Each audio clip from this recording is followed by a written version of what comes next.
News first channel ವೀಕ್ಷಕರಿಗೆ ಭವಿಷ್ಯ ಈ ದಿನ ಕಾರ್ಯಕ್ರಮಕ್ಕೆ ಸ್ವಾಗತ. ಮೊದಲು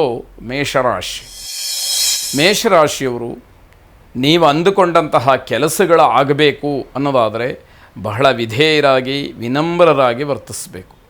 ಯಾವುದೋ ಅಹಂಕಾರವನ್ನು ಕೋಪವನ್ನು ಕೆಲಸ ಆಗತಕ್ಕಂತಹ ಸ್ಥಳದಲ್ಲಿ ನೀವು ತೋರಿಸಿದ್ರಿ, ನಿಮ್ಮ ಕೆಲಸಗಳೆಲ್ಲ ಕೆಟ್ಟು ಹೋಗುವಂತಹ ಸೂಚನೆಗಳು. ಹಾಗಾಗಿ ಬಹಳ ವಿಧೇಯರಾಗಿ ನಗುಮುಖದಿಂದ ಬಹಳ ತಾಳ್ಮೆಯಿಂದ ನಿಮ್ಮ ಕೆಲಸವನ್ನು ಮಾಡೋದಕ್ಕೆ ಮುಂದಾಗಬೇಕು ಅನ್ನುವಂಥದ್ದು. ಲಾಭ ಗಳಿಸ್ತಕ್ಕಂತಹ ಭರದಲ್ಲಿ ನೈತಿಕತೆಯನ್ನು ಮರಿಬಾರ್ದು. ನನಗೆ ಲಾಭ ಆಗಬೇಕು, ನಾನು ಅಂದ್ಕೊಂಡಂತಹ ಕೆಲಸ ಕೈಗೂಡಬೇಕು ಅಂತ ಹೇಳಿ ನೈತಿಕತೆಯನ್ನು ಮರೆತು ನೀವು ವರ್ತಿಸಿದರೆ ಯಾವ ರೀತಿಯಲ್ಲಿ ಅದು ಫಲವನ್ನು ಕೊಟ್ಟೀತು, ಹೇಗೆ ಅದರಿಂದ ನಿಮಗೆ ಅನುಕೂಲವಾದೀತು ಅನ್ನುವಂಥದ್ದು ಪ್ರಶ್ನೆಯಾಗುತ್ತೆ. ವ್ಯಾವಹಾರಿಕವಾದಂತಹ ವಿಚಾರದಲ್ಲಿ ಅನೇಕ ಜನರ ಸಲಹೆ ಸಹಾಯ ನಿಮಗೆ ಸಿಕ್ಕುವಂಥದ್ದಿದೆ. ದಿನಚರಿಯಲ್ಲಿ ಸಣ್ಣ ಪುಟ್ಟ ಬದಲಾವಣೆಯನ್ನು ಕಾಣ್ತೀರಿ. ಕಾಯುವಿಕೆ ಅಂತಕ್ಕಂಥದ್ದು ಬಹಳ ಬೇಸರವನ್ನು ತರುತ್ತೆ. ಯಾರೋ ಬರ್ತೀನಿ ಅಂತ ಹೇಳ್ತಾರೆ, ನಿಮ್ಮ ಸಮಯಕ್ಕೆ ಬರೋದಿಲ್ಲ. ತಾಳ್ಮೆ ಒಂದು ಹಂತದವರೆಗೆ ಇರುತ್ತೆ, ಕಾದು ಬೇಸರವಾಗುತ್ತೆ. ಆಗ ಕೋಪವನ್ನು ತೋರಿಸ್ತೀರಿ. ಇದರಿಂದ ನಿಮ್ಮ ಕೆಲಸಗಳಿಗೆ ತೊಂದರೆ ಆಗ್ತಕ್ಕಂಥದ್ದು. ಯಶಸ್ಸಿನ ಆಸೆ ಇರಬೇಕು. ಮನುಷ್ಯ ಆ ಒಂದು ಆಶೋತ್ತರ ಭಾವನೆಯನ್ನು ಇಟ್ಟುಕೊಂಡೇ ಸಮಾಜದಲ್ಲಿ ಬದುಕಬೇಕು. ಆದರೆ ನಮ್ಮ ಶಕ್ತಿಗೂ ಮೀರಿದಂಥದ್ದು ನಂದಾಗಬೇಕು ಅನ್ನುವಂಥದ್ದು ಇದೆಯಲ್ಲ, ದುರಾಸೆ ಇದೆಯಲ್ಲ, ಅದು ನಿಮಗೆ ತೊಂದರೆಯನ್ನು ಮಾಡುತ್ತೆ ಎನ್ನುವಂಥದ್ದು. ಮಕ್ಕಳು ಮೊಮ್ಮಕ್ಕಳು ಉತ್ತಮವಾದಂತಹ ಸಾಧನೆಯನ್ನು ಮಾಡೋದ್ರಿಂದ ಮನೆಯಲ್ಲಿ ಮಕ್ಕಳ ಒಂದು ವಿದ್ಯಾಭ್ಯಾಸ, ಅವರ ಜೀವನ ಶೈಲಿ, ಅವರ ನೌಕರಿ, ಜೀವನದಲ್ಲಿ ಅವರು ನೆಲೆಯನ್ನು ಕಂಡುಕೊಳ್ತಕ್ಕಂತಹ ರೀತಿ, ಇದು ಯಾವುದೇ ಆಗಿರಬಹುದು, ನಿಮ್ಮ ಮನಸ್ಸಿಗೆ ವಿಶೇಷವಾದಂತಹ ಸಂತೋಷವನ್ನು ಸಮಾಧಾನವನ್ನು ಕೊಡ್ತಕ್ಕಂಥದ್ದಾಗತ್ತೆ.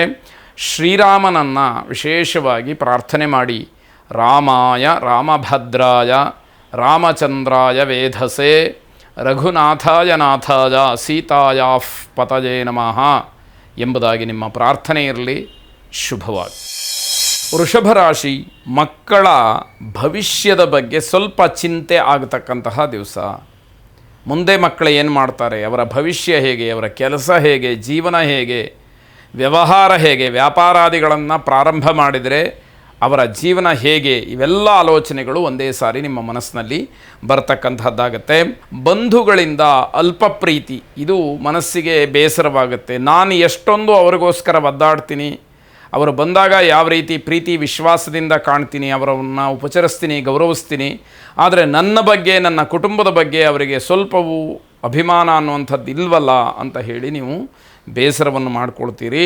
ಯಾವುದೇ ತಪ್ಪು ನಿರ್ಧಾರಗಳನ್ನು ಮಾಡಬೇಡಿ. ಅಂದರೆ ನೇರವಾಗಿ ಅವರನ್ನ ಪ್ರಶ್ನೆ ಮಾಡುವಂಥದ್ದು, ಅವರ ಜೊತೆ ಜಗಳ ಮಾಡ್ಕೊಳ್ತಕ್ಕಂಥದ್ದು, ನಿಷ್ಠುರವಾಗ್ತಕ್ಕಂಥದ್ದು, ಮಾತಿನ ಮಧ್ಯದಲ್ಲಿ ಆ ಮಾತಿನ ಭರದಲ್ಲಿ ಏನೋ ಅಂದು ಬಿಡುವಂಥದ್ದು, ಇದು ಯಾವುದೂ ಕೂಡ ಬೇಡ. ಅದು ವೈಷಮ್ಯಕ್ಕೆ, ದ್ವೇಷಕ್ಕೆ ಕಾರಣವಾಗುತ್ತೆ.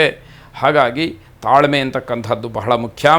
ಧಾರ್ಮಿಕ ವಿಚಾರದಲ್ಲಿ ಹಲವಾರು ಯೋಜನೆಗಳನ್ನು ಹಾಕ್ತೀರಿ, ಆದರೆ ಕಾರ್ಯರೂಪಕ್ಕೆ ಬರಬೇಕಲ್ಲ, ಅದು ಬಹಳ ಮುಖ್ಯವಾಗುತ್ತೆ. ಯೋಚನೆ ಮಾಡೋದು, ಯೋಜನೆಗಳನ್ನು ಹಾಕುವಂಥದ್ದು ದೊಡ್ಡ ವಿಷಯ ಅಲ್ಲ. ಏನು ಯೋಜನೆಗಳನ್ನು ಹಾಕ್ತೀವೋ ಅದು ಕಾರ್ಯರೂಪಕ್ಕೆ ಬರಬೇಕು, ಅದು ಬಹಳ ಮುಖ್ಯವಾಗುತ್ತೆ. ಆರೋಗ್ಯದ ವಿಚಾರದಲ್ಲಿ ಸ್ವಲ್ಪ ಗಮನ ಹರಿಸಬೇಕು. ಸಮಸ್ಯೆ ಆಗ್ತಕ್ಕಂತಹ ಸೂಚನೆಗಳಿದೆ. ಬೇರೆಯವರ ಬಗ್ಗೆ ಅನುಮಾನ ಪಡ್ತಕ್ಕಂಥದ್ದು ಒಳ್ಳೆಯದಲ್ಲ.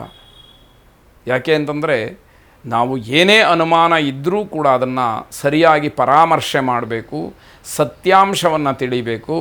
ನಾವು ಮಾತಾಡುವಷ್ಟು ನಮಗೆ ಸ್ವತಂತ್ರ ಇದೆ ಅಂತಾದರೆ ಆ ತಪ್ಪನ್ನು ತಿಳಿಸಿ ಹೇಳ್ತಕ್ಕಂತಹ ಪ್ರಯತ್ನವನ್ನು ಮಾಡಬೇಕೇ ಹೊರತು ಕೇವಲ ಅನುಮಾನದಿಂದ ಬೇರೆ ಅರ್ಥವನ್ನು ಕಲ್ಪಿಸಬಾರ್ದು ಅನ್ನುವಂಥದ್ದು.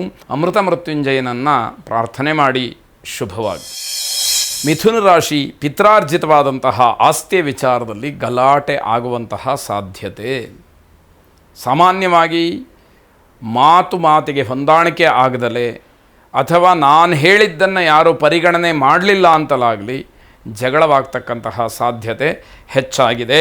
ಮನೆಯ ವ್ಯವಹಾರಕ್ಕೆ ಕುಟುಂಬ ರಾಜಕಾರಣ, ಕಲಹ, ಮನಸ್ತಾಪ ಇದೆಲ್ಲವೂ ಕೂಡ ಕಾರಣ ಆಗಬಹುದು. ಯಾವುದೇ ವ್ಯವಹಾರವನ್ನು ಮಾಡಬೇಕಾದ್ರೆ ಮನೆಯಲ್ಲಿ ಮೊದಲು ಅನ್ಯೋನ್ಯತೆ ಅಂತಕ್ಕಂತಹದ್ದು ಬೇಕು.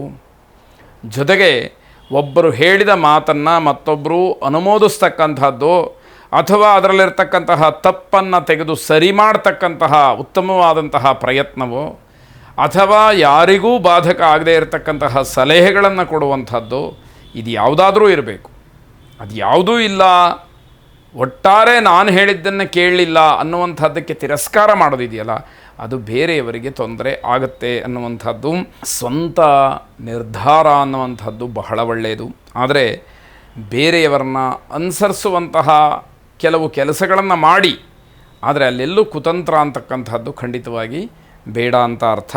ವೃತ್ತಿಯಲ್ಲಿ ತೊಂದರೆಯನ್ನು ಮಾಡ್ಕೊಳ್ತೀರಿ, ನಿಮ್ಮದಲ್ಲದೇ ಇರತಕ್ಕಂತಹ ವಿಚಾರಕ್ಕೆ ನೀವು ತೊಂದರೆಯನ್ನು ಅನುಭವಿಸ್ತೀರಿ. ಅದಕ್ಕೆ ನಿಮ್ಮ ದೌರ್ಬಲ್ಯವೇ ಕಾರಣ. ಯಾರೋ ಮಾತಾಡ್ತಾ ಇರ್ತಾರೆ, ಅಲ್ಲಿ ಮಧ್ಯದಲ್ಲಿ ಹೋಗಿ ಮಾತಾಡುವಂಥದ್ದು, ನಿಮ್ಮನ್ನು ಕರೆದಿದ್ದು ಯಾರು ಅಲ್ಲಿಗೆ? ಇವೆಲ್ಲ ಪ್ರಶ್ನೆಗಳಾಗತ್ತೆ.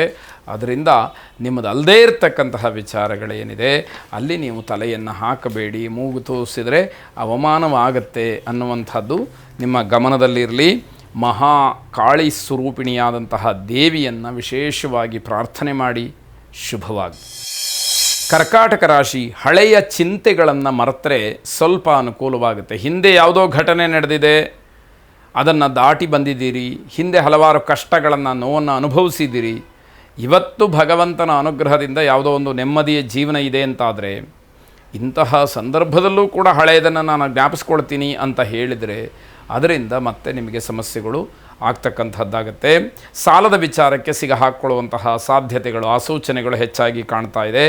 ಹಳೆಯ ಕಹಿ ನೆನಪುಗಳೇ ನಿಮ್ಮನ್ನು ಎಲ್ಲವುದಕ್ಕೂ ಕೂಡ ಕಟ್ಟಿ ಹಾಕ್ತಕ್ಕಂಥದ್ದು. ಯಾವುದೋ ದುರ್ಘಟನೆಯೋ ಅಥವಾ ಮನಸ್ಸಿಗೆ ಅಹಿತವಾಗತಕ್ಕಂತಹ ಘಟನೆಯೋ ಹಿಂದೆ ನಡೆದಿದ್ದರೆ ಆ ವಿಷಯವನ್ನೇ ಮನಸ್ಸಿನಲ್ಲಿ ಇಟ್ಟುಕೊಂಡು ನೀವು ತುಂಬ ಯೋಚನೆಯನ್ನು ಮಾಡ್ತೀರಿ. ಅದು ತಪ್ಪಾಗ್ತಕ್ಕಂಥದ್ದಾಗತ್ತೆ. ಬೇರೆಯವರಿಗೆ ಸಹಾಯ ಮಾಡೋದರಿಂದ ತೊಂದರೆ ಆಗುತ್ತೆ. ಇದೇನಪ್ಪ, ಬೇರೆಯವ್ರಿಗೆ ಸಹಾಯ ಮಾಡಿ ಅಂತ ಹೇಳ್ತಾರೆ, ನೀವು ತೊಂದರೆ ಆಗುತ್ತೆ ಅಂತ ಹೇಳ್ತಿರಲ್ಲ. ಹಾಗಲ್ಲ, ಯಾವ ವ್ಯಕ್ತಿಗೆ ನೀವು ಸಹಾಯ ಮಾಡ್ತಿದ್ದೀರಿ, ಯಾವ ವಿಷಯಕ್ಕೆ ಸಹಾಯ ಮಾಡ್ತಿದ್ದೀರಿ ಅನ್ನುವಂಥದ್ದು ಮುಖ್ಯವಾಗುತ್ತೆ.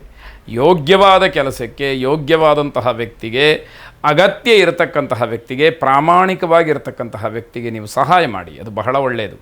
ಆದರೆ ನೀವು ಮಾಡ್ತಕ್ಕಂತಹ ಸಹಾಯದಿಂದ ಬೇರೆ ಏನಾದರೂ ಅನರ್ಥಗಳಾದರೆ, ದುರುಪಯೋಗ ಆದರೆ ತಪ್ಪಿಗೆ ಸಿಗಹಾಕ್ಕೊಳ್ತಕ್ಕಂಥವ್ರು ನೀವು ಕೂಡ ಆಗ್ತೀರಿ. ನಿಮ್ಮ ಆರೋಗ್ಯದ ಬಗ್ಗೆನೂ ಸ್ವಲ್ಪ ಗಮನವನ್ನು ಹರಿಸಿ, ನದೀ ತೀರದಲ್ಲಿರ್ತಕ್ಕಂತಹ ಯಾವುದಾದ್ರೂ ದೇವಸ್ಥಾನಕ್ಕೆ ಹೋಗಿ ದೇವರ ದರ್ಶನವನ್ನು ಮಾಡಿ ಆಶೀರ್ವಾದವನ್ನು ಪಡ್ಕೊಳ್ಳಿ. ಶುಭವಾಗಿ.